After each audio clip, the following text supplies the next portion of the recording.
The biting December wind swept through the elegant streets of the downtown shopping district like an invisible blade, making the few pedestrians shrink deeper into their expensive coats. The gleaming storefronts reflected the Christmas lights, creating a fairy tale scene that contrasted cruelly with the cold reality of the icy sidewalks. Elena Morales pressed her small face against the glass of the most luxurious shoe boutique in the city, her brown eyes wide before the display of shoes that looked like precious jewels. Her small, bare feet trembled against the frozen concrete, leaving damp prints that dissolved quickly on the frost. The 6-year-old girl swallowed hard, feeling her empty stomach twist as she admired every detail of the displayed footwear. The shining leather of the men's dress shoes, the women's boots with their delicate heels, the colorful children's sneakers. It all seemed to belong to a world completely different from hers. Elena ran a small, grimy hand across the glass, as if she could touch that distant reality.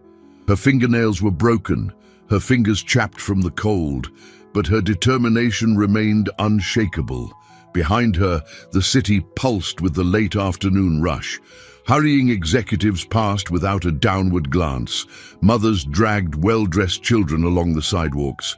Street vendors shouted offers she had no money to accept. Elena had learned to become invisible in that world, but today, something different burned in her chest. The boutique's door opened with a soft jingle, and a tall, elegant man emerged, adjusting his Italian wool coat as he checked the gold watch on his wrist. Edward Sterling, 52, owner of one of the country's largest luxury footwear chains, had spent the last 20 years building an empire based on exclusivity and perfection.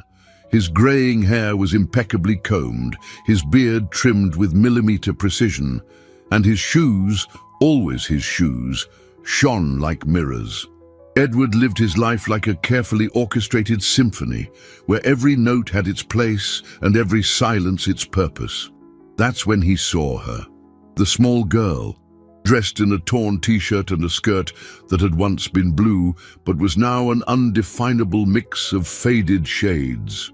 Her brown hair was matted, stuck together in places by dirt and dampness, but it was her feet that made Edward stop dead in his tracks. Small, wounded, with fresh cuts and others that had scarred badly.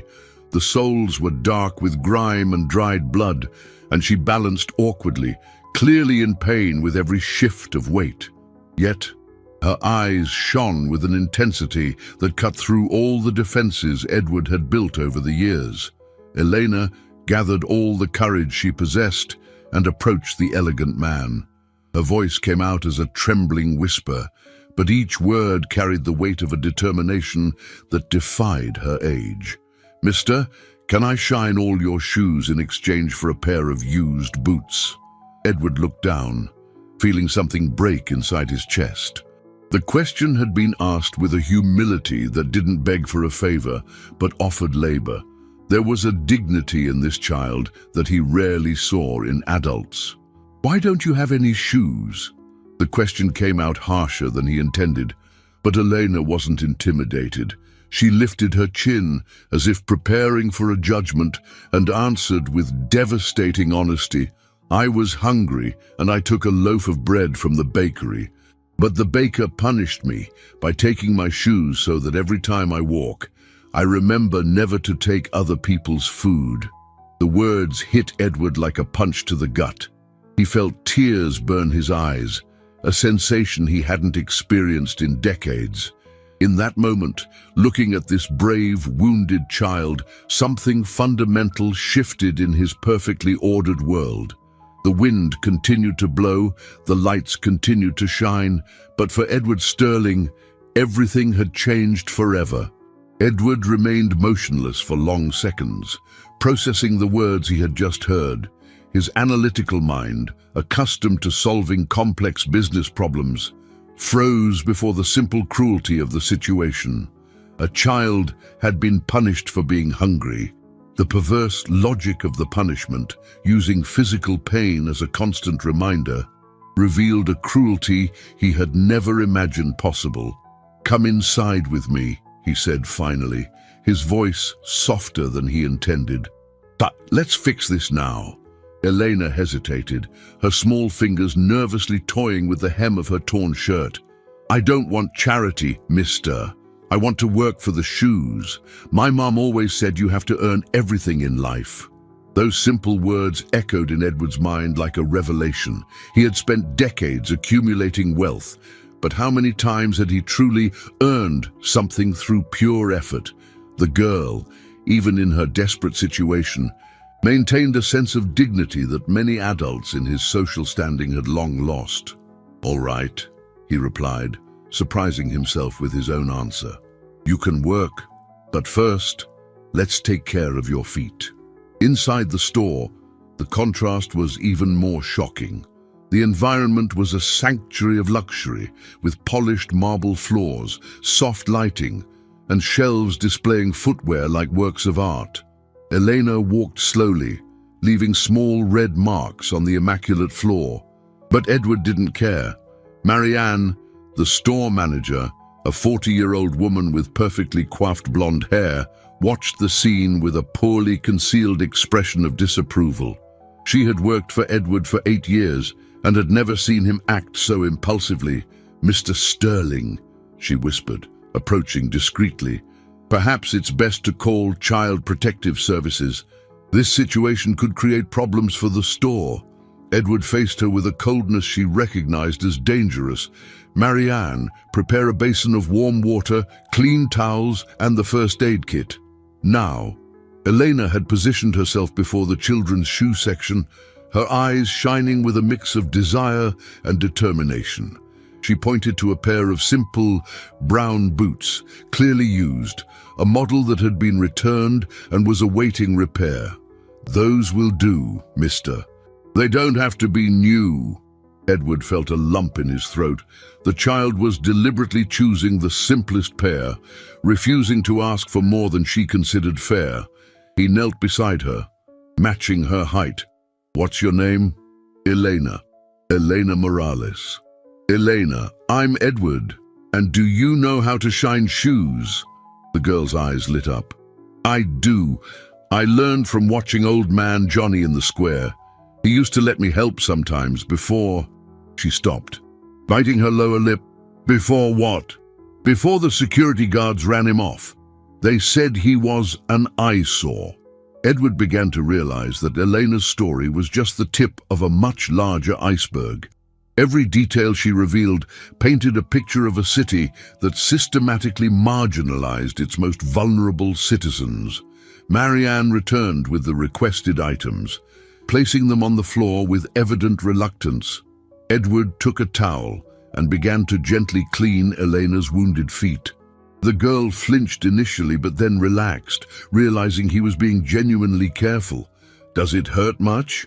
he asked, noticing a particularly deep cut on her right heel.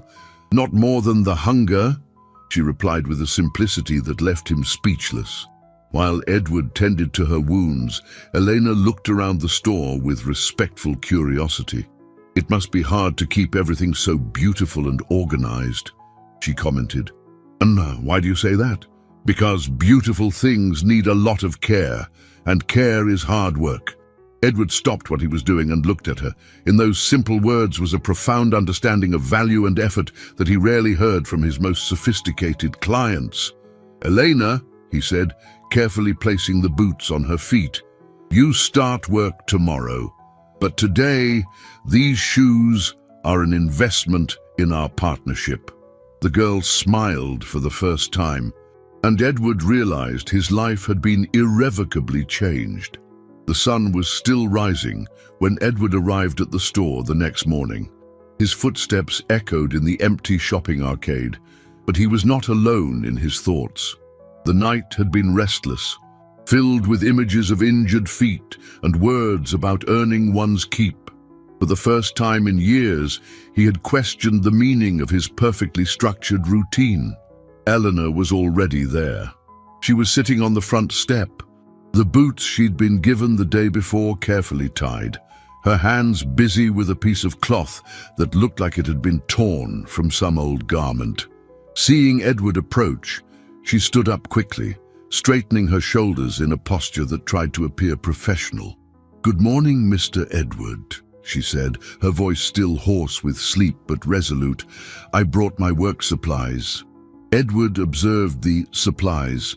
Besides the cloth, Elena had a small, rusty can she had certainly found in the trash, and inside it, a dark mixture that smelled of homemade shoe polish. There was also an old toothbrush, likely her polishing tool. "Did you sleep here?" he asked, noticing that the girl's clothes were wrinkled and there was a small cardboard box propped against the wall next to the store. Elena lowered her eyes, as if she'd been caught doing something wrong. "I didn't want to be late on my first day, and it's safe here. Nobody bothers me when I'm near your store." Edward felt a tightness in his chest. While he had slept in his king-sized bed in a heated apartment, a 6-year-old child had spent the night in the cold to avoid being late for work. The irony of the situation struck him like a slap to the conscience.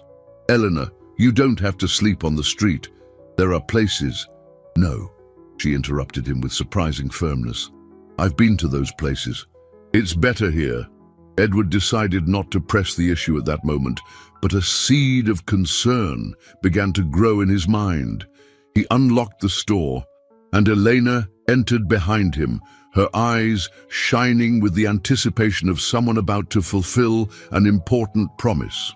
"Where do we start?" she asked, looking at the rows of displayed shoes. "First, let's set some rules," Edward said, surprised by his own patience. "You'll work inside here, where it's warm. We'll set up a proper station for you, with quality materials." Elena frowned. "But I have my own supplies." "I know, and I can see you worked hard to get them. But in a store like this, we need to meet specific standards. That doesn't diminish your effort, it just makes it more efficient." The girl considered this for a moment, then nodded. "Like in school. The teacher used to say that having the right tools helps you do the job better. You went to school." "I did, until—" Eleanor stopped, biting her lip. "Until things got hard." Edward realized that every conversation with Elena revealed more layers of a story he didn't yet fully understand. He went to the stockroom and returned with a professional shoe care kit, brushes of different sizes, microfiber cloths, creams, and waxes of various colors. Elena's eyes widened at the quality of the materials. "Is all this for me? It's for the work you're going to do. And Elena, I'm going to teach you the proper technique. Shining shoes might seem simple, but there's an art to it." For the next hour, Edward found himself doing something he had never done before, teaching a child to care for footwear with the same passion he applied to his business. Elena absorbed every instruction with intense concentration, asking intelligent questions and demonstrating impressive motor skills for her age. "First, you clean off the dirt with this brush," he explained, demonstrating on a dress shoe. "Then you apply the cream in circular motions, always in the same direction. And finally, the final polish." Elena mimicked each movement with precision, her tongue peeking out from the corner of her mouth in concentration. The result was surprisingly good for a first attempt. "It's perfect," Edward said, and saw the girl's face light up with pride. "Can I do more?" "You can, but first, we're having breakfast." Eleanor hesitated. "Is that part of the job?" "It's part of treating the people who work with me well." In that moment, Edward realized he wasn't just teaching Elena how to shine shoes. He was learning something far more valuable about dignity, effort, and the true meaning of work. Elena's first week of work completely transformed the dynamic of the store. Her nimble little fingers could reach details that the adult employees often overlooked, and her dedication was so intense that she frequently forgot to take breaks. Edward watched, fascinated, as she treated each shoe as if it were a work of art deserving her best effort. However, Not everyone in the store saw the situation through the same eyes. Marianne had spent the entire week making subtle comments about dangerous precedents and the company's image. Her disapproving glances followed Elena down the aisles, and she made a point of obsessively cleaning any surface the girl touched. Mr. Sterling, Marianne finally gathered the courage to address the issue directly. I need to express my concerns about this situation. Edward was reviewing financial reports in his office at the back of the store, but the tension in Marianne's voice made him look up. What situation, Marianne? The girl, the other shop owners are talking. They say we're attracting the wrong kind of people to the shopping district. The wrong kind of people? Edward repeated the words slowly, his voice laced with a dangerous coldness. Marianne shifted uncomfortably. Mr. Sterling, it's nothing personal against the child, but we have a reputation to uphold. Our clients expect a certain standard. And what standard is that, Marianne? The standard of ignoring a child who works harder than any of us. This isn't about hard work, Marianne retorted, her frustration finally spilling over. It's about propriety. She doesn't belong in this world. The customers are uncomfortable. Edward stood up abruptly, his chair scraping against the floor. Uncomfortable with what? With the reminder that there are people less privileged than they are. Before Marianne could answer, Elena appeared at the office door, holding a shoe she had just polished. She had heard at least part of the conversation, and her eyes held a sadness far too mature for her age. Mr. Edward, she said softly, I don't want to cause trouble. I can work only when there are no customers. Elena's innocent suggestion was like a punch to Edward's gut. The girl was willing to hide herself, to become invisible, just so she wouldn't bother people who had never spent a single day in her shoes. You will not hide, he said firmly. You work here like any other employee. Marianne let out an exasperated sigh. Mr. Sterling, be reasonable. Yesterday, Mrs. Davenport saw the girl and made a comment about declining standards. She's one of our best customers. Then Mrs. Davenport can take her standards elsewhere, Edward replied, his patience finally snapping. Elena watched the exchange with wide eyes. In her short life, she had learned that adults rarely defended children like her. Seeing Edward stand up for her awakened an emotion she could barely comprehend, the feeling of being valued. You know what else, Marianne? Edward continued, his voice gaining an intensity that made the manager flinch. Elena has been working here for 1 week and has already improved the quality of our services. She treats every shoe as if it's precious, something I haven't seen from some of our staff in years. Marianne opened her mouth to protest, but Edward silenced her with a wave of his hand. Furthermore, since Elena started working here, 3 customers have made a point of praising the exceptional polish on their shoes. 3, Marianne. When was the last time we received spontaneous compliments on our services? It was true. Elena had developed her own technique that combined extreme care with a natural intuition for what each type of leather needed. Her results were consistently superior to those of the most experienced employees. But Mr. Sterling, Marianne tried one last time. What if someone calls the authorities? What if they question the legality of a child working here? Edward hesitated. It was a legitimate concern, and he knew he was navigating tricky legal waters. But looking at Eleanor, who held the polished shoe like a trophy of her self-worth, he realized that some things were more important than bureaucracy. Then we'll deal with that when it happens, he said finally, but I will not abandon Elena for fear of hypothetical problems. Elena approached Edward and whispered, "Thank you for believing in me, mister." In that moment, Edward realized he wasn't just facing Marianne's resistance, he was confronting an entire system that preferred to keep inequalities invisible rather than deal with them head-on. The weekend brought an unusual quiet to the store. But Edward couldn't relax.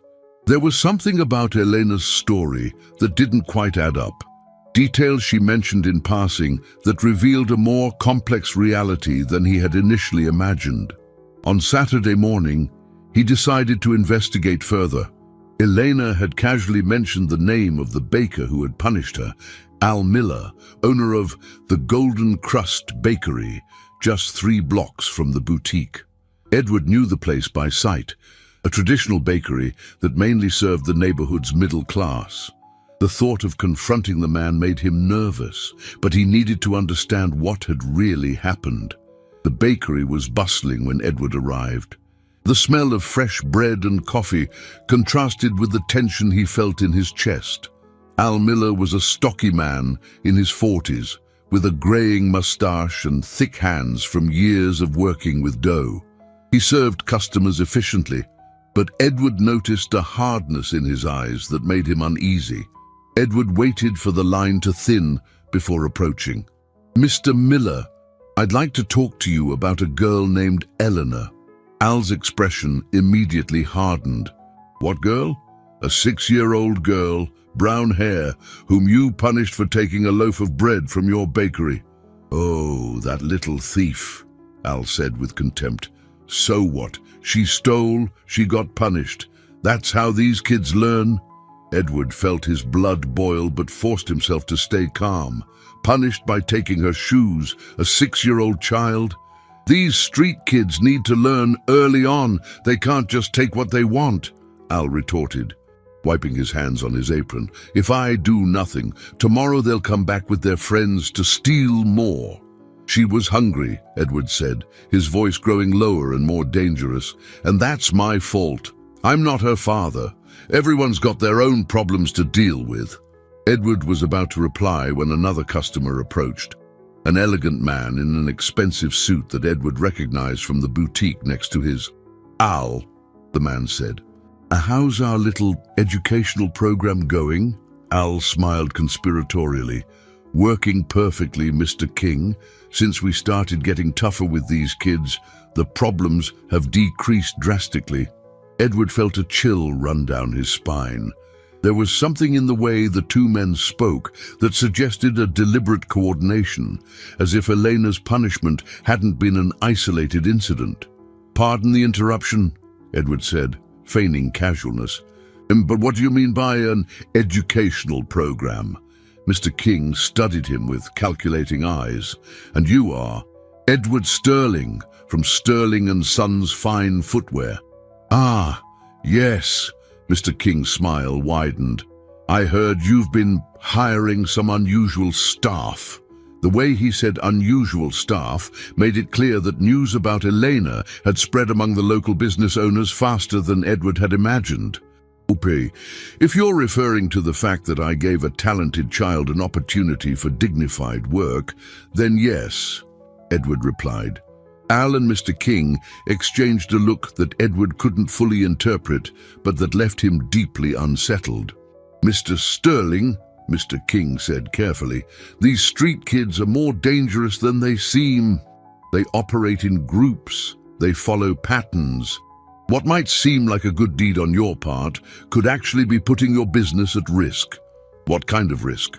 "Theft, property damage, driving away respectable clientele," Al enumerated. "That's why we've developed methods to discourage them." Edward understood with growing horror that Elena hadn't been the victim of a random punishment, but part of a systematic campaign to drive homeless children from the shopping district. The cruelty of what they did to her wasn't impulsive, it was calculated. "And do the authorities know about this?" Edward asked. "The authorities understand the need to maintain order," Mr. King answered vaguely. "Some sacrifices are necessary for the greater good." Edward left the bakery with more questions than answers, but one absolute certainty. Elena was at the center of something much larger and more sinister than he had imagined. And now, by publicly defending her, he had made himself a target. Walking back to the store, Edward noticed he was being followed by a man in a dark suit who was pretending to window shop. The feeling that he had awakened dangerous forces made him quicken his pace. thinking of Elena sleeping unprotected in her cardboard box. Monday arrived with a light rain that turned the streets into a grey, melancholy mirror. Edward got to the store earlier than usual, anxious to tell Elena about his discoveries and discuss how they could protect themselves. He had spent all of Sunday planning a careful conversation, thinking about how to explain to a 6-year-old that she was at the center of something dangerous without terrifying her. But Elena wasn't in her usual spot. The cardboard box where she slept was there, soaked by the rain, but empty. Edward felt a cold pit in his stomach that had nothing to do with the weather. He searched the surrounding area, checked every alley and doorway within a 3-block radius, but found no sign of her. "Marianne," he said when the manager arrived, "did Elena show up today?" "No, Mr. Sterling. I thought it was her day off." "She doesn't have days off. Something is wrong." Edward spent the entire day in a state of mounting anxiety. Every time the door's bell chimed, he looked up hopefully, only to be disappointed. In the afternoon, he decided to actively search for her, visiting places she had casually mentioned during their conversations. The square where Old Man Johnny used to shine shoes was his first stop. Edward found some homeless people who knew Elena, but no one had seen her since Friday. An elderly man named Benny, who seemed to be respected among the local homeless community, pulled Edward aside. "You're the shoe store owner, right? The little girl talked a lot about you." "Talked? Why are you using the past tense?" Benny glanced around nervously before answering. "Because since Saturday, strange people have been asking about her. Men in suits, saying they're social workers. But real social workers don't drive around in expensive cars." Edward's heart hammered. What kind of questions were they asking? They wanted to know where she slept, who she talked to, if anyone was influencing her. "Elena got scared and ran off when they showed up here yesterday, and you don't know where she went." "Smart kid, that one. Knows hiding spots even we don't. But mister, those people were no good. They had the look of hunters, not helpers." Edward thanked Benny and continued his search, now with an even greater sense of urgency. He visited shelters, talked to other business owners, and even went to the police precinct to report Elena missing. But the officer on duty was dismissive. "Street kids go missing all the time," the officer said without even looking up from his paperwork. "They usually turn up in a few days, but this one is different. She has a routine, responsibilities. Something happened. Sir, with all due respect, these kids don't have responsibilities. They roam. It's their nature." Edward left the precinct frustrated and furious. The officer's attitude confirmed his suspicions that there was a network of indifference, if not active complicity, that allowed children like Eleanor to be treated as disposable. On Tuesday, Eleanor still hadn't appeared. Edward could barely work, constantly checking the door and the phone. Marianne tried to convince him that maybe it was for the best, that the girl had moved on, but he silenced her with an icy glare. It was on Wednesday that Edward received the first real lead. An elegant woman entered the store, someone he had never seen before, but who clearly knew the establishment's reputation. "Mr. Sterling, I'm Dr. Evelyn Reed, a social worker with the city. I believe we have a situation to discuss." Edward invited her into his office, a dark premonition growing in his chest. "It's about the girl you were employing," she said, pulling a file from her briefcase. "See Elena Morales, correct?" "Where is she?" Edward asked directly. "She's safe," Dr. Reed answered evasively. "We received reports that a child was being exploited in child labor. We were obligated to intervene." "Child labor? She was learning a trade, being cared for." "Mr. Sterling, I understand your good intentions, but the law is clear. Children cannot work, especially in irregular situations like this." Edward studied the woman's face, searching for signs of sincerity or deceit. There was something in her eyes that didn't match the professional concern she was feigning. Can I visit her? That wouldn't be appropriate at this time. Elena is undergoing a period of adjustment in a suitable institution. What institution? That's confidential. Edward realized he was being deliberately stonewalled, and the feeling that Elena was in real danger grew until it was almost unbearable. Edward couldn't sleep that night. Every attempt to close his eyes was interrupted by images of a frightened Elena, hiding from men in suits who claimed to be helping. At 3 in the morning, he gave up trying to rest and decided to take an action he knew was risky, but necessary. Using his business contacts and a considerable sum of money, Edward hired a private investigator, Robert Shaw, a former cop with a reputation for being discreet and efficient. Shaw had connections that could access information Edward could never obtain on his own. "I need you to find a girl named Elena Morales," Edward said during a clandestine meeting in a cafe far from the shopping district. "She was supposedly taken by social workers, but I suspect something else is going on." Shaw listened intently as Edward recounted everything, from his first meeting with Eleanor to the suspicious conversations at the bakery and the girl's sudden disappearance. "This Dr. Evelyn Reed," Shaw said, taking notes. "Are you sure she was legitimate?" "I'm not sure of anything anymore," Edward admitted. "But there was something about her demeanor that was off. She knew too much about my situation with Elena, as if she was being briefed by someone." Shaw worked quickly.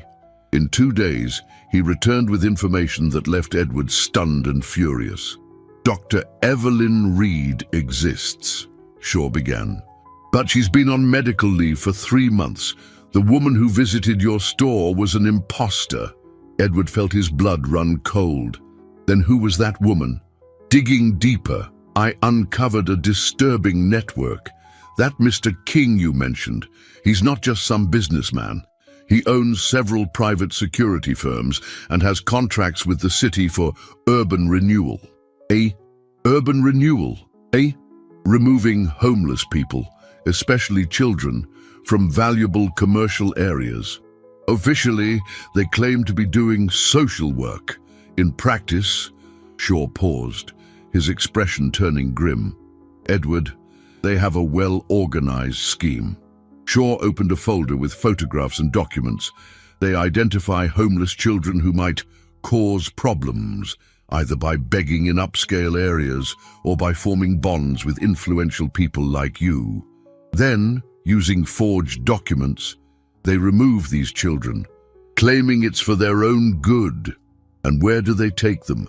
To a rural institution about 100 miles from here. Officially, it's an orphanage. Unofficially," Shaw hesitated, "the children are used as cheap labor on local farms. Forced labor disguised as vocational training." Edward felt nausea rise in his throat. "Is Elena there?" "I believe so. But Edward, there's something else you need to know." Shaw pulled another document from the folder. "Elena is not an orphan. Her mother, Isabel Morales, is alive." Edward stared at the paper in disbelief. "But Elena said Elena believes her mother is dead because that's what they told her. Isabel Morales was involuntarily committed to a psychiatric facility 6 months ago, right after she tried to report the child exploitation ring to the authorities." The pieces of the puzzle began to fall into place in Edward's mind with terrifying clarity. They separated mother and daughter to silence her. Exactly. Isabel saw other children being taken and tried to alert the press. In retaliation, they used their connections to have her declared mentally incompetent and committed. Elena was left on the streets deliberately so that she would eventually be rescued by the same system that destroyed her family. Edward stood up abruptly, knocking over his chair. "We have to get them out of there, now." "Edward, wait. This is more complicated than it looks. These people have legal protection, official documentation. If we act rashly, we could make the situation worse for Elena and her mother." So what do you suggest? Shaw studied him carefully.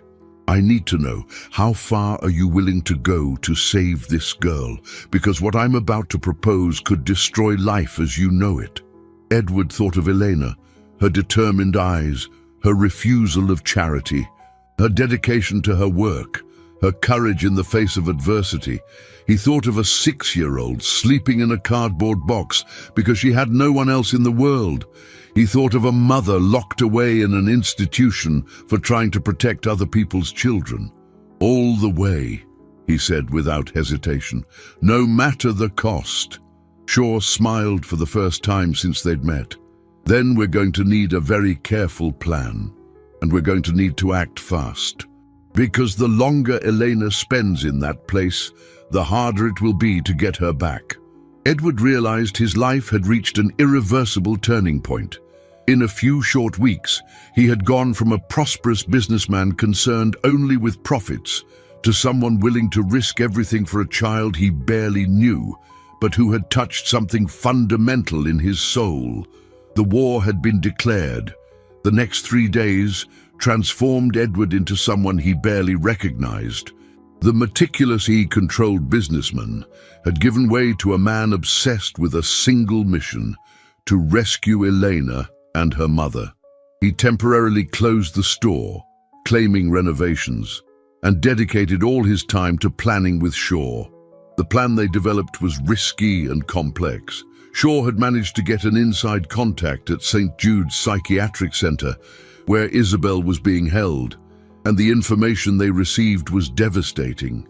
Isabel was being kept under heavy sedation, officially for episodes of agitation, but in practice to prevent her from speaking to any outside visitors or authorities. The worst part, Shaw explained during a meeting in an abandoned warehouse they'd chosen as an operations base, is that she doesn't know where Elena is. They told her the girl was adopted by a family overseas. Edward clenched his fists. How can they be so cruel? Because cruelty works.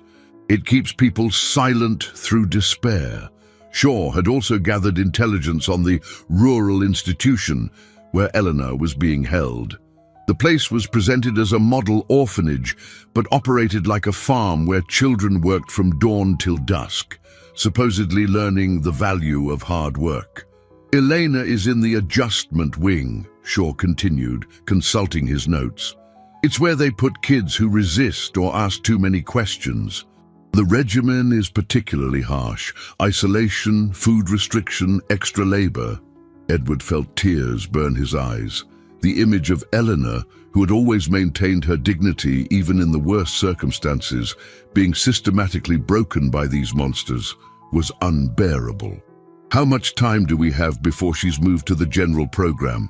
A week? Maybe 2. After that, it'll be much harder to get her out of there without raising suspicion. Edward stood up and began to pace. Then let's move. What's the plan? Shaw unfolded a detailed map of the region where the institution was located. The operation has to be coordinated. First, we get Isabel out of the clinic.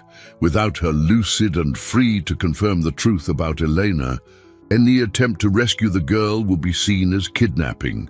How do we get Isabel out? My contact at the clinic is a nurse named Julia. She's willing to help because she's seen too many suspicious cases like Isabel's.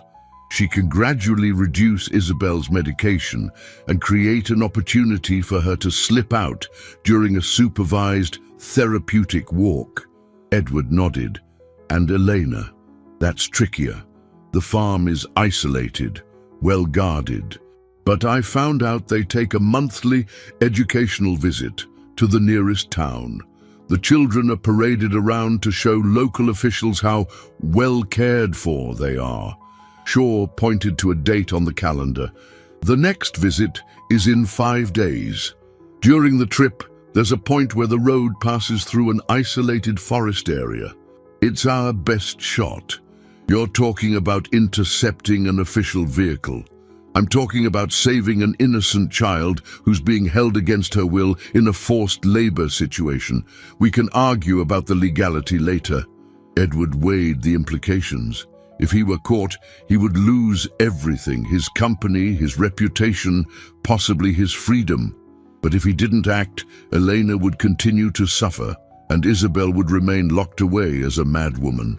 But there's another complication, Shaw continued. Mr. King and his associates are watching you. They know you're digging. Yesterday, 2 men were at your store asking for you. Did Marianne talk to them? Yes.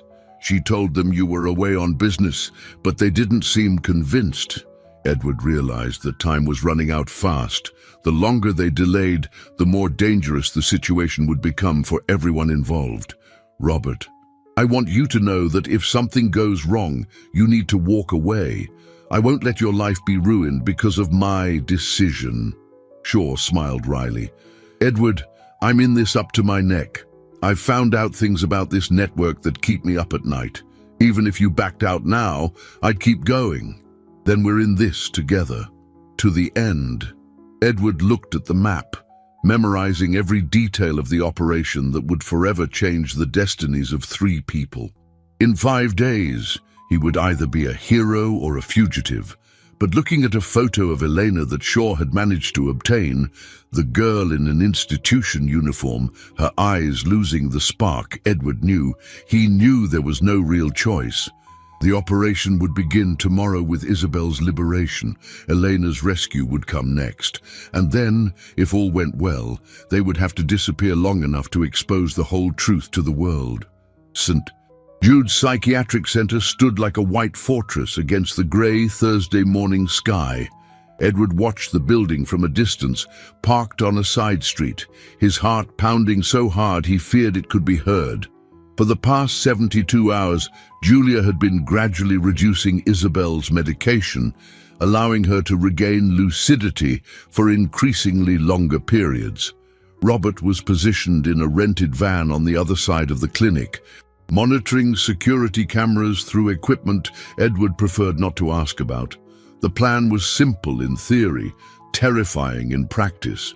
During the 2:30 p.m. therapeutic walk, Julia would create a distraction, allowing Isabel to escape through the back of the clinic's garden.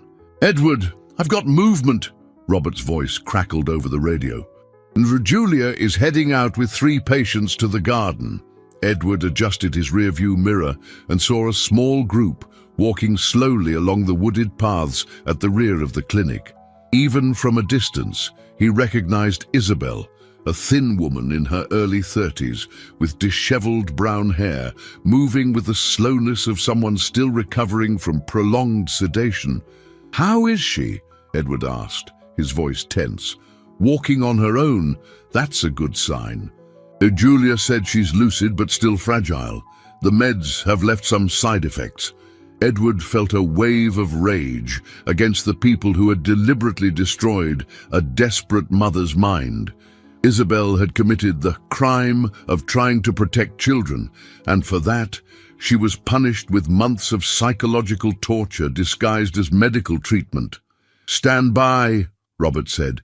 "Julia is approaching the rendezvous point." The point was a small gate at the back of the garden, normally locked, but which Julia had left ajar earlier. The plan depended on Julia distracting the other patients long enough for Isabel to slip away unseen. Edward saw Julia, a young woman in a white uniform, point to something in the opposite direction of the gate, drawing the attention of the 2 other patients. This was the moment. Isabel, moving with a determination that surprised Edward, walked quickly toward the gate. For a terrifying second, Edward thought she'd gotten confused and was heading the wrong way.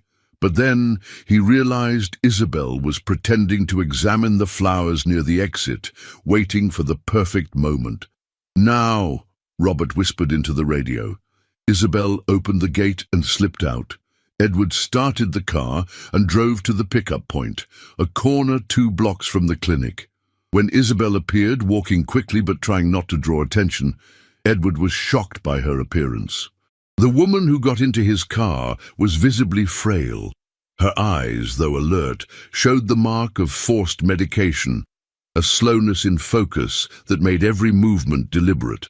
Her hands trembled slightly, and she seemed to be making a conscious effort to speak clearly. "Are you the man who is helping my Elena?" were her first words, her voice hoarse but determined. "I am. I'm Edward, and we're going to find Elena, I promise." Isabel closed her eyes and took a deep breath. "But they told me she'd been adopted, that she was in another country. But I knew. A mother always knows when they're lying about her child." Edward drove carefully, following the escape route they had planned. "Isabel, I need you to tell me everything you remember about what you saw before you were committed. Every detail could help save Elena." Isabel fought through the fog that still partially clouded her mind. It was always the same kinds of kids who disappeared. Boys and girls between 5 and 10. First, they'd be punished by the shopkeepers for little things, taking food, sleeping in inappropriate places. Then the social workers would show up to take them away. "You reported this?" I tried. I went to 3 different police precincts, 2 social services offices, even a local newspaper. But they always told me I was imagining things, that I was too stressed by Eleanor's situation. Edward realized Isabel had faced the same wall of indifference and denial he had encountered when he tried to report Eleanor's disappearance. "It was after I went to the newspaper that they came for me," Isabel continued, her voice growing stronger as the memories became clearer. "2 men in suits said I needed psychological help to deal with the stress. Before I could react, they gave me a shot, and Elena. I hid her with a neighbor when I realized they were following me, but when I woke up in the clinic weeks later, they told me Elena had run away and was never seen again." Isabel began to cry. 6 months, Edward. 6 months, without knowing if my daughter was alive. Edward pulled into an isolated gas station where Robert was waiting for them. When Isabel saw the investigator, she flinched instinctively. "He's a friend," Edward reassured her. "He's the one who found out where Elena is." Robert approached carefully, recognizing the signs of trauma Isabel displayed. "Mrs. Morales, I know it's hard to trust strangers right now, but I need you to know your daughter is alive, and we're going to get her tomorrow." Isabel looked from Edward to Robert, and then something in her expression shifted. The vulnerability gave way to a fierce determination that Edward recognized immediately. It was the same determination he had seen in Elena's eyes. "What do I need to do?" Robert smiled. "We need you to hide until we have Elena. Afterwards, the 2 of you will give the testimony that will bring this whole network down. And if something goes wrong with the rescue," Edward took Isabel's trembling hand, "it won't go wrong. I promise you will hug your daughter tomorrow night." It was a dangerous promise to make, but looking at this mother who had lost 6 months of her life for trying to protect children, Edward knew he would do anything to keep it. Friday's dawn brought a thick fog that blanketed the country road like a grey shroud. Edward had been up all night, mentally reviewing every detail of the rescue plan. Isabel had slept fitfully in the back seat of the car, murmuring Elena's name between nightmares. Robert was positioned 2 miles ahead, monitoring the road with binoculars. At 9:15 a.m., the radio crackled. "Vehicle in sight. White van, official plates, exactly as predicted." Edward felt the adrenaline surge through his veins. Isabel woke instantly, as if her maternal instinct had detected Elena's proximity. "Is it time?" she asked, her voice still hoarse but resolute. "It's time." The plan was risky but necessary. Robert had discovered that during these educational visits, the children were transported in a van with only 2 supervisors. The road went through a sharp curve surrounded by dense woods, the perfect spot for an interception that looked like an accident. Edward drove to the designated point and parked the car sideways across the lane, turned on the hazard lights, and popped the hood, faking a breakdown. Isabel hid behind a nearby tree as planned. She needed to see Elena first, to confirm it was really her daughter, before they acted. "Vehicle approaching," Robert warned over the radio. "Slowing down for the obstruction." Edward saw the white van appear around the bend. Through the windshield, he could make out two figures in the front seat, a man driving and a woman in a uniform beside him. But it was the small silhouettes in the back that made his heart race. The van stopped. The driver, a heavy-set, middle-aged man, got out with an irritated expression. "What's the problem here? This road needs to be clear." Edward pretended to examine the engine. "Sorry, sir. The car just died on me. I've already called a tow truck, but it's going to be a while." While talking to the driver, Edward tried to peer through the van's tinted windows. That's when he heard a small, familiar voice. "Mr. Edward." His blood ran cold. Elena had recognized him through the window. The woman in the uniform, whom Edward now saw, was a stern supervisor with a face that tolerated no nonsense, got out of the van immediately. "How does this child know you?" she demanded, her voice thick with suspicion.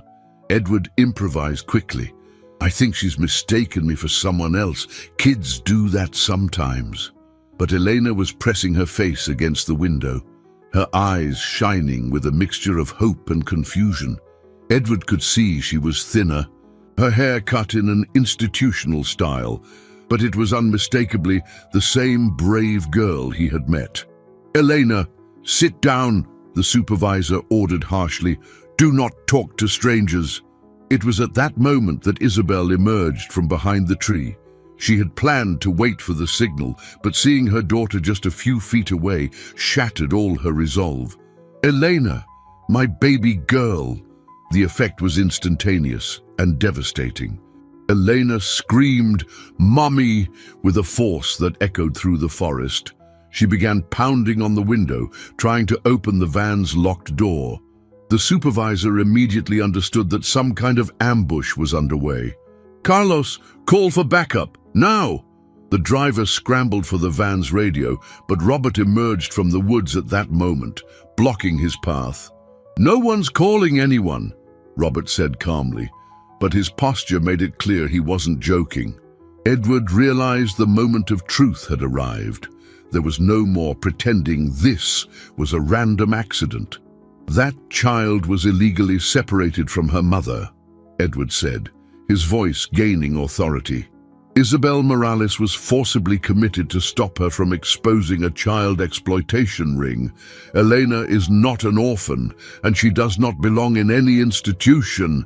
"This is kidnapping," the supervisor shrieked. "And you're committing a federal crime." "The crime was committed against these two," Robert replied. "We're just correcting an injustice." Inside the van, Eleanor was having an emotional breakdown. Months of repressed grief and confusion exploded in a torrent of tears and cries for her mother. The other children in the van, Edward could now see there were about 6 of them, were frightened and crying too. Isabel approached the van, placing her hands on the glass where Elena pressed hers from the inside. "Mommy's here, my love. Mommy's here." The supervisor was clearly panicking. "You don't understand the implications of what you're doing. These children are under the legal protection of the state." "Protection?" Edward exploded. "Elena told me about the regimen at that farm. Forced labor from dawn, punishments for asking questions, isolation to break their spirit. That isn't protection. It's systematic abuse." Robert had managed to get the van keys from the driver. He opened the back door, and Eleanor flew into Isabel's arms. The reunion between mother and daughter was so intense that even the supervisor stopped protesting for a moment. Elena clung to Isabel as if she feared she might disappear again, whispering, "Mommy, mommy, mommy," like a prayer. "Never again," Isabel sobbed, holding Elena tight. "They will never separate us again." Edward watched the scene with tears in his eyes, knowing they had crossed a line from which there was no return. They were now officially fugitives, but looking at Elena safe in her mother's arms, he knew it had been the right decision. The problem now was keeping them safe long enough to expose the whole truth. The reunion between Eleanor and Isabel lasted only a few precious minutes before the reality of the situation forced them to act. Robert had bound and gagged the supervisor and the driver, a decision that officially turned their rescue operation into a kidnapping, at least in the eyes of the law. "Edward, we need to get out of here now," Robert said, constantly checking the road. "They're on a tight schedule. When they don't arrive at their destination on time, they'll send backup." Elena was clinging to Isabel, as if she feared she might disappear again. But her eyes constantly sought out Edward. "And damn, Mr. Edward, you came for me," she said, her voice small but full of relief. "I promised I'd look after you," Edward replied, kneeling beside her. "And promises have to be kept." Isabel looked at Edward with a gratitude that went beyond words. "How can I thank you for risking everything for us?" "By taking care of Elena and helping to make sure this never happens to other children," Edward answered. Robert interrupted the moment. "Folks, talk later. We need to move now." They transferred Elena and Isabel to Edward's car, while Robert took the official van to throw off any initial tracking. The plan was to meet at a safe house Robert had prepared, an isolated cabin about 30 miles away. During the drive, Elena told Edward and Isabel about her months at the farm. Her voice was controlled, but Edward could sense the trauma behind the carefully chosen words. "They told me you were dead, Mommy," Elena whispered, burying her face in Isabel's shoulder. "They said I was an orphan, and I should be grateful to have a place to stay." "And the work?" Edward asked gently. "We got up at 5 in the morning. We worked in the fields until it got dark. Anyone who complained didn't get dinner. Anyone who asked questions about their families went to the quiet room." Isabel held Elena tighter. What was the quiet room? A dark, cold place where you were left alone for days. They only gave you water and stale bread. Edward felt rage burn in his veins. What these people had done to Eleanor, to all those children, was more than exploitation. It was systematic, psychological torture. They arrived at the cabin in the late afternoon. Robert was already there, but his expression was grim. "We have a problem," he said as soon as they entered. "What kind of problem?" "The van had GPS. They tracked our route until I could disable it. But that only bought us 2 hours at most. And the other children from the van, I left them at a police station with a note explaining the situation. I hope someone has enough sense to investigate before sending them back to that farm." Edward realized they had underestimated the corrupt network's response time. "So they know our approximate location." "They do, and there's more. I managed to intercept some communications. Mr. King has mobilized people in official positions. They're issuing arrest warrants for us for kidnapping, obstruction of justice, and interfering with a legal child protection process." Isabel paled. "Can they find us here?" "Eventually, yes. This cabin only buys us a few more hours of safety." Elena, who had remained silent during the conversation, finally spoke. "There's a place we can hide." Everyone turned to her. "What place, my love?" Isabel asked.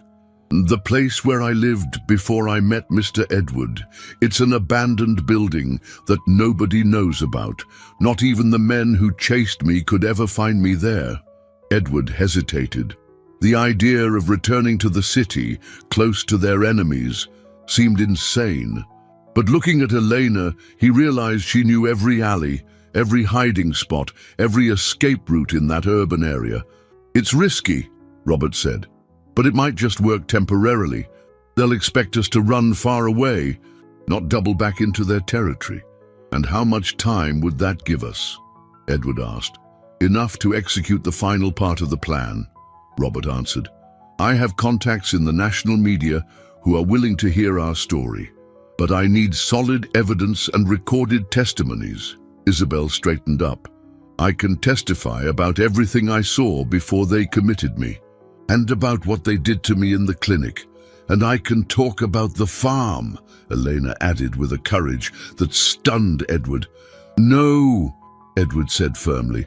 Elena is not going to expose herself to that. She's been through enough trauma. Elena looked at him with that familiar determination shining in her eyes. Mr. Edward, if I don't tell them what happened, other children will go through what I went through. Edward realized that Elena had matured in a terrible way during the months of separation. The girl he had known, determined but still innocent, had become someone who understood the weight of responsibility and the importance of justice. "It's decided then," Robert said. "We go back to the city tonight. Tomorrow, we tell our story to the world."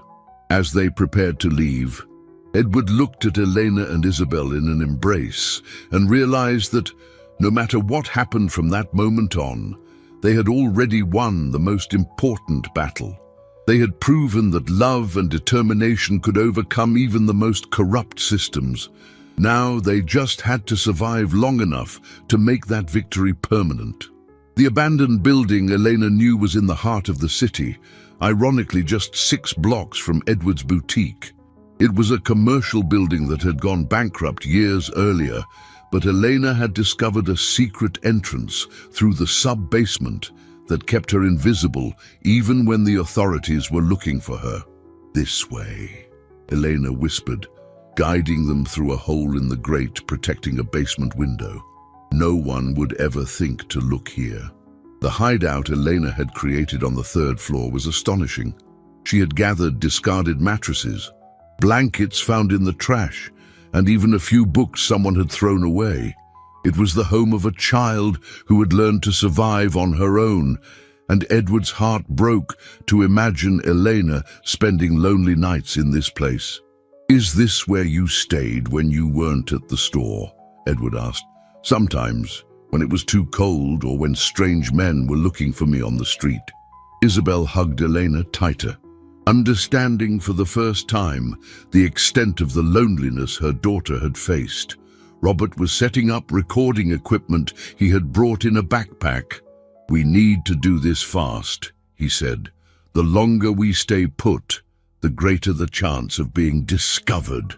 Through the grimy window, Edward could see the city lights twinkling in the night.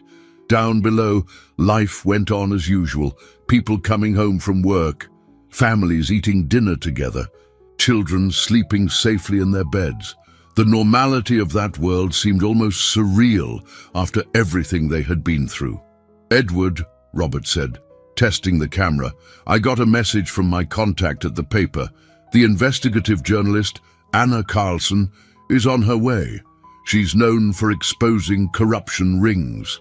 If we can convince her, our story will be on the front page tomorrow." Edward nodded, but a worry was growing in his mind. "Now what if she doesn't believe us? What if they think we made it all up?" "That's why we need the recordings," Isabel said, her voice firmer than Edward had heard since they rescued her. "I have names, dates, specific details about how the scheme worked. Elena has evidence of what happened at the farm. And I have documents proving the financial connections," Robert added. "During my investigation, I discovered the farm was receiving government subsidies to care for needy orphans while profiting from selling what the children produced." It was then that they heard footsteps in the hallway. Everyone froze. Elena immediately positioned herself near an escape route she had planned, demonstrating survival instincts a 6-year-old should never have had to develop. "Relax," a woman's voice said from the hall. "It's Anna Carlson. Robert sent me the location." Edward breathed a sigh of relief as a woman in her early 40s, with dark hair tied back in a ponytail and carrying a backpack full of equipment, entered the hideout. Anna Carlson looked around, quickly taking in the situation. Her eyes settled on Elena, and Edward saw something shift in her expression. Professional hardness gave way to genuine outrage. "You're Elena?"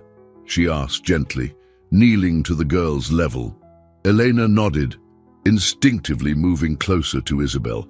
"I hear you've been very brave," Anna continued, "and that you have an important story to tell."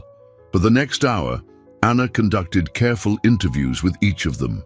Isabel recounted how she had discovered the pattern of disappearances and her subsequent forced commitment. Robert presented documentary evidence of the network's financial and operational connections. Edward described his first meeting with Elena and how he had uncovered the truth of her situation. But it was Elena's testimony that impacted Anna the most. With terrifying maturity, Elena described life on the farm, the impossible hours, the heavy labor, the cruel punishments, the psychological isolation. She spoke of children who got sick and received no proper medical care, of supervisors who used violence to maintain discipline, of the constant propaganda that they were lucky to have a place to stay. "And you never doubted your mother would come back?" Anna asked. "Sometimes," Elena admitted. "On the hardest nights, I almost believed she was really dead. But then I'd remember what she always told me, that a mother's love is stronger than any lie." Anna stopped the recording and was silent for a moment. "This story is going to shake the country," she said finally. "But you understand that by exposing this, you'll become even bigger targets." "We're already targets," Edward answered. "The difference is that now we can fight back." "There's something else," Robert said, his expression turning grim. "During our escape today, I intercepted communications suggesting they're planning to move the children from the farm to other locations. If we don't act quickly, the physical evidence will disappear." Anna checked her watch. "My story goes live on the 6 a.m. broadcast. That gives us about 5 hours to make sure you're safe when the story breaks." It was then they heard sirens in the distance, growing progressively louder. Elena ran to the window. "That's a lot of police cars, and they're coming this way." Edward realized the moment of truth had arrived sooner than they'd expected. They would have to choose between hiding and continuing to run, or confronting their pursuers head-on and risking everything in one last gamble to expose the truth. "Anna," he said, "how long do you need to get this story out? If I leave now and go straight to the station, I can have it on the air in 2 hours." Edward looked at Elena and Isabel, then at Robert. They all understood that the decision they made in the next few seconds would determine not only their fate, but that of dozens of other children trapped in the same cruel system. "Go," Edward said. "We'll buy you time." Anna disappeared via the escape route Elena had shown her, carrying the recordings that could change everything. Edward watched from the window as police cruisers surrounded the building. They weren't just police cars. There were also dark, unmarked sedans he recognized as the type used by Mr. King's team. "They brought a lot of backup," Robert muttered, counting the cars. "They're taking this seriously." Elena was surprisingly calm, as if her entire life on the streets had prepared her for moments like this. "There are 3 ways out of this building," she said, "but they probably know them all by now." Isabel clutched her daughter's hand. "I won't let them separate us again." "They won't," Edward promised, though he didn't know how he could keep that promise. A megaphone crackled from outside. "Edward Sterling, Robert Shaw, Isabel Morales, you are surrounded. Come out with your hands up and no one will get hurt." Edward recognized Mr. King's voice. The man had come personally to ensure they were captured. "We have a child in here," Edward yelled back. "Whatever you do, remember there's an innocent child. The child is being held against her will by kidnappers." The response came immediately. "We are here to rescue her." Elena grimaced in disgust. "They're very good at turning lies into truth," she said, with a bitterness that shouldn't exist in a 6-year-old. Robert was monitoring radio frequencies on his equipment. "Anna made it to the station," he reported. "She's on the air in 45 minutes. 45 minutes, Edward repeated. "We have to hold out for 45 minutes. It was then they heard footsteps on the stairs. King's men had decided not to wait any longer. Edward made a decision that surprised everyone. "Robert, take Elena and Isabel to that special hiding spot she mentioned, the space between the walls on the 4th floor. I'm going down to talk to them." "Edward, that's suicide," Robert protested. "It's not. It's a distraction. As long as they're focused on me, you'll be safe." Elena ran to Edward and hugged him tightly. "Mr. Edward, you promised you would never leave me." Edward knelt and looked into the girl's eyes. "And I'm not leaving you. I'm protecting you the only way I can. In less than an hour, everyone will know the truth about what they did to you and your mother." Isabel approached. "Edward, how can I ever repay you for what you've done for us?" "By taking care of Elena and helping other children when this is all over," he replied. Edward went down 2 flights of stairs and shouted, "I'm coming down, alone." When he reached the ground floor, he was met by a dozen armed men. Mr. King stood in the center of the group, his immaculate suit contrasting with the filth of the abandoned building. "Mr. Sterling," Mr. King said with a cold smile, "you've caused a great deal of unnecessary trouble." Unnecessary. A child was being exploited. A mother was forcibly committed to silence her. Nothing I did was unnecessary. You don't understand the complexities of the situation. These children need structure, discipline. What we offer is far better than life on the streets. Forced labor and punitive isolation aren't structure. They're abuse." Mr. King sighed theatrically. "Where are the others, Edward? Make this easier on all of us." "I don't know. They ran when they saw you coming." "A lie. This building is surrounded." "No one got out." Edward maintained a neutral expression, though his heart was racing. Every minute he could prolong this conversation was another minute for Anna Carlson to prepare the broadcast. "Mr. King," Edward said, "can I ask you a question? How do you sleep at night, knowing you're exploiting children?" "I sleep very well," King answered coldly, "knowing that I am removing problematic elements from society and giving them purpose and discipline." Problematic elements. They're children. They're children who, if left to their own devices, will grow up to be criminals, addicts, prostitutes. We are saving them from that fate. Edward realized with horror that Mr. King actually believed what he was saying. In his twisted mind, he was a savior, not an exploiter. It was at that moment that one of King's men's phones rang. After a quick conversation, the man whispered something in his ear. King's expression changed dramatically. "What journalist? What evidence?" Edward smiled for the first time in hours.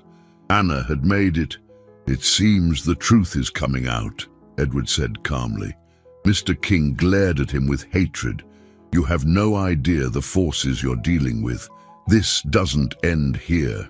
"No," Edward agreed. "It ends with you and your associates in prison." Before King could respond, radios began to crackle with urgent messages. The story had gone live. Within minutes, reporters would be descending on the scene. Edward saw panic grow in King's eyes. The man had spent years operating in the shadows, and now he was about to be exposed to the harsh light of the national media. "Find the woman and the child," King ordered desperately. "Now!" But it was too late. Edward could hear sirens approaching, real sirens this time, not from King's cars. The FBI had been alerted by Anna's broadcast. Elena, Isabel, and Robert emerged from their hiding place when it became clear King's men were more concerned with escaping than searching for hostages. "Is it over?" Elena asked, running to hug Edward. "It's over," he confirmed, embracing the girl and realizing that for the first time in weeks, he could breathe freely. The truth had won, but Edward knew a new phase was just beginning, rebuilding the lives that had been shattered and ensuring this kind of abuse never happened again. 5 weeks had passed since that cold winter morning when Elena first walked into Edward's boutique. Now, on a sunny spring afternoon, she was standing in the same spot, but everything had changed completely. Where the luxury shoe store once stood, the Elena Morales Community Center now rose, a welcoming space dedicated to vulnerable children. The walls, once decorated with expensive shoes, now displayed colorful drawings made by the dozens of children who frequented the center daily. Edward watched Elena play in the small park they had built where the stockroom used to be. She wore a new dress, comfortable shoes, and most importantly, she smiled with the genuine carefree joy of a 6-year-old. Isabel was sitting on a nearby bench, reading a book while watching her daughter, her eyes occasionally filling with tears of gratitude. "I still can't believe we pulled it off," said Robert, approaching Edward. The former private investigator now ran the security for the center, ensuring all the children served were truly protected. "Sometimes neither can I," Edward admitted, watching Elena teach a younger child how to tie their shoes. "But look at her. Look how she's blossomed." The expose by Anna Carlson had caused a national scandal. Mr. King and his associates were arrested. The farm was shut down and investigated, and dozens of children were reunited with their families or placed in genuinely safe homes. Al Miller, the cruel baker, had been arrested for child abuse, and the entire urban renewal network was dismantled. Isabel approached them, carrying a folder of drawings. "The children made these for you," she said, handing the folder to Edward. Edward opened it and found dozens of colorful drawings, some showing him and Elena in the boutique, others depicting the community center, but all of them overflowing with gratitude and hope. A tear ran down his face as he read the messages written in childish script. "Thank you, Mr. Edward. You saved my life. Now I have a home. These are all children who were helped because you had the courage to fight for Elena," Isabel explained. "When one injustice is exposed, it shines a light on many others." Elena ran up to them, her hair flying in the wind. "Mr. Edward, Carla wants to show you the shoe she shined." Edward smiled. The center's vocational training program ironically included shoe care classes. Elena had become a natural instructor, teaching other children with the same dedication she herself had shown. "And how are you feeling about the change?" Isabel asked Edward as they walked toward the workshop. Edward looked around the space that once symbolized exclusion and now represented inclusion. "At first I thought I was losing everything. The store, the status, the life I had built. But in reality, I was gaining something far more valuable." "What?" "Purpose, family, the certainty that my life matters for something beyond profit." They entered the workshop, where an 8-year-old girl named Carla was proudly showing off a shoe she had polished to a mirror shine. It was the same technique Elena had perfected, now being passed on. "Perfect, Carla," Edward praised. "Elena taught you well." Elena beamed with motherly pride. "She's a fast learner, and she never complains about the work." Edward noticed how Eleanor had matured, not in the traumatic way life on the streets had forced upon her, but in a healthy way, developing empathy and natural leadership. Anna Carlson appeared at the workshop door. The journalist had become a frequent visitor, documenting the center's progress for a series on social reform. "Edward, I have news," she said, barely able to contain her excitement. "The bill inspired by Elena's story has passed in Congress. Starting next month, there will be mandatory federal protocols for investigating any report of child exploitation, and no child can be removed from their family without multiple independent evaluations." Edward felt a wave of profound satisfaction. Elena's story had not only saved her and her mother, it had created protections for thousands of other children. "And there's more," Anna continued. 3 other cities want to replicate the community center model. They want you and Isabel to help with the implementation." Isabel and Edward exchanged glances. The idea of expanding the project was tempting, but also daunting. "What do you think?" Edward asked Elena, knowing her opinion was crucial. Elena considered the question seriously, as she always did. "I think if we can help more children not go through what I went through, we should do it." Edward knelt beside Elena, as he had done so many times in the past weeks. You know this would mean a lot of work, a lot of travel. I know, but hard work is worth it when it's to help other people. You taught me that. Edward hugged Elena, realizing how she had become his greatest teacher, a child who had lost everything but never her compassion, who had been exploited but chose to use her experience to protect others. The sun was setting through the center's windows, painting everything in a golden light. Children played safely, families were reunited, and hope flourished where there had once only been despair. Edward looked at Elena, the brave girl who had walked into his store barefoot and changed his life forever, and knew this was only the beginning of a much greater journey. Sometimes, the simplest encounters truly can change entire destinies. And sometimes, a small child can teach an adult the true meaning of wealth. It's not in what we possess, but in what we are willing to give to protect those who need it most.